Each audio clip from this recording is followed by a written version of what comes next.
The PTSD Jessica Jimison's father has went unrecognized for years, but now there's more awareness of this seemingly invisible war wound and programs to help treat the problem, such as Ward 8 in Northampton. Correspondent Carolee McGrath reports. Joe Ross loves to spend time with his family, his wife Kate and little girl Ashlyn. Joe spends a lot of time with the 5-year-old, sharing the responsibility of homeschooling her.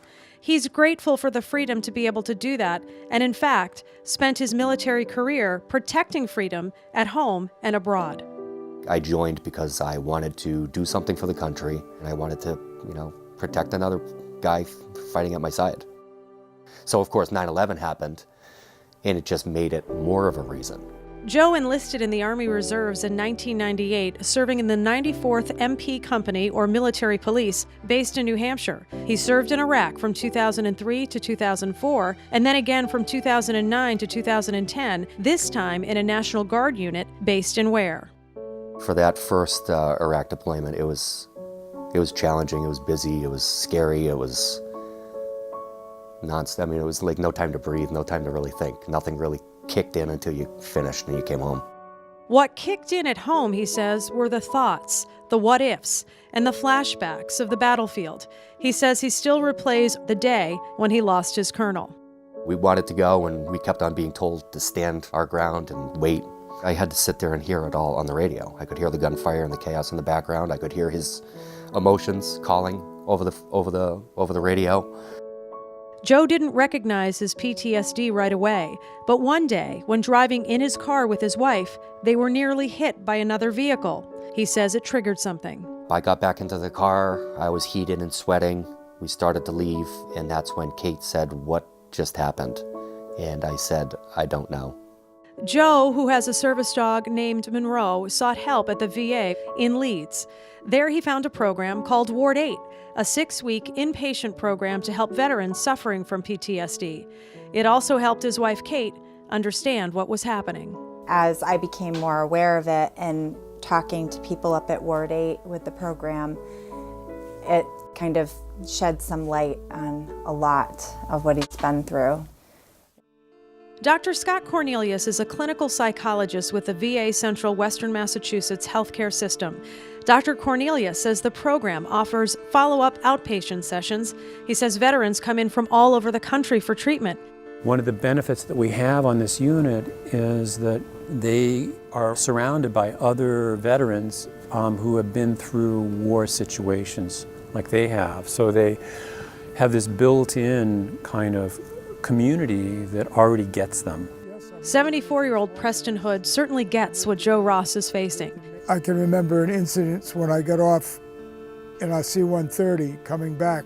We did come back as a group, but we came out and went off base in civilian clothes, and there were a bunch of protesters out there that were calling us baby killers. The author and former school teacher and father of 3 went through Ward 8 in 2001. Ward 8 is special in that I can give back to other veterans. They need guidance, and it's something as a Vietnam vet we never got. According to the VA, 20 veterans a day commit suicide in this country. And the hope is that programs like Ward 8 will let those who are struggling know that there's help. I also had a son who was a Marine. He committed suicide, and so I come back for that. And I also am a big advocate for veterans' families and all the veterans that have committed suicide.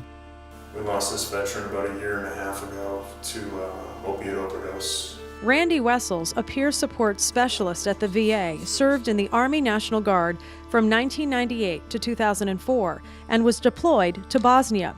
Randy, who went through Ward 8, lost a friend to suicide. He was also able to talk another vet out of taking his life. I've had the 2 o'clock in the morning phone call, and the veteran, I could hear him racking the slide of an automatic handgun. I could hear him dry firing it, and I was telling him, unload it. I think I spent about 4 hours on the phone with that veteran that night. He's still here. He's still around today. He's actually struggling with stage 4 lung cancer from the burn pits, and it spread to his brain. But You know, he made a big difference in my life by listening to me and talking with me that night. John Parody, an Air Force veteran who served in Iraq and Afghanistan, is now an outreach specialist for the VA New England healthcare system. We really need our nation, our community to wake up to this statistic. If we can get the veteran to us and we can get them the care, then we know we're going to be able to reduce that number significantly.